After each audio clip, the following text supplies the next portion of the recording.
Ça va mieux en le disant, c'est avec Jean Dorido. Bonjour Jean. Bonjour Philippe. Jean qui est psychologue, spécialiste de l'hypnose et avec qui nous allons aujourd'hui parler de l'info. Oui, de l'information, celle qui parfois est choquante, violente. C'était le cas l'année dernière avec les attaques terroristes de Paris et de Saint-Denis.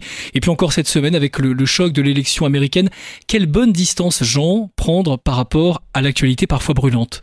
Eh bien écoutez Philippe, je crois qu'effectivement vous avez employé les mots complètement justes. Il s'agit d'adopter la bonne distance. Il y a en effet, lorsque l'actualité est absolument tragique, comme ça a été le cas, hélas, à l'occasion de ces attentats effrayants de l'année dernière, du 13 novembre, il y a deux écueils à éviter en réalité, deux extrémités. Le premier écueil à éviter, c'est précisément une attitude de sidération qui va en réalité bloquer le sujet, qui va rester complètement scotché aux chaînes d'information, aux actualités. C'est quelque chose qui peut s'avérer très toxique parce que c'est un résultat du stress qui est vraiment général dans tout le règne animal, et la personne qui est sidérée va prendre l'info comme ça en plein dans la figure, sans aucun filtre, et ça peut déboucher sur l'apparition de stress post-traumatique. Les spécialistes expliquent que, bien sûr, les personnes qui vivent l'événement tragique peuvent développer un stress post-traumatique, les témoins également peuvent développer un stress. Certains peuvent même,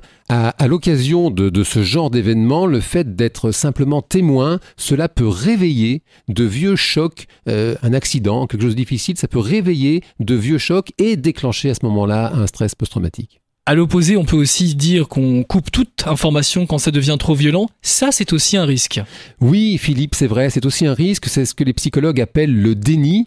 Cela peut effectivement être grave en termes de conséquences également, dans la mesure où il y a hélas un principe de réalité. L'horreur existe et il arrive hélas de la croiser sur son chemin.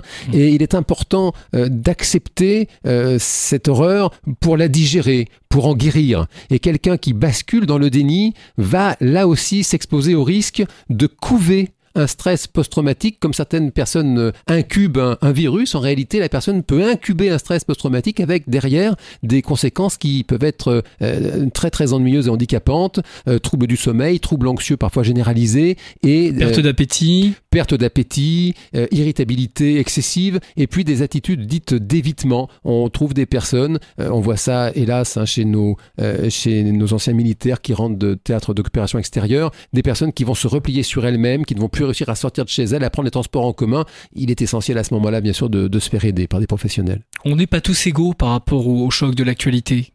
Il y a des personnes plus vulnérables. Oui, il y a des personnes plus vulnérables, Philippe, effectivement, notamment les personnes qui vivent seules. Les psychologues le savent, l'expliquent. Lorsque l'on vit un événement traumatisant, l'essentiel, la première chose à faire, c'est de parler. C'est de s'ouvrir aux autres. Évidemment, quand on est seul, c'est compliqué.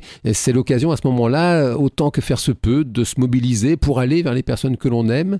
Quant aux personnes qui ont la chance de ne pas être seules, on peut être solidaire, justement. Exactement. C'est l'occasion d'aller vers les personnes que l'on aime, dont on sait qu'elles sont seules, et pour se souvenir ensemble et commémorer la mémoire des personnes qui ne sont plus là, que l'on continue d'aimer.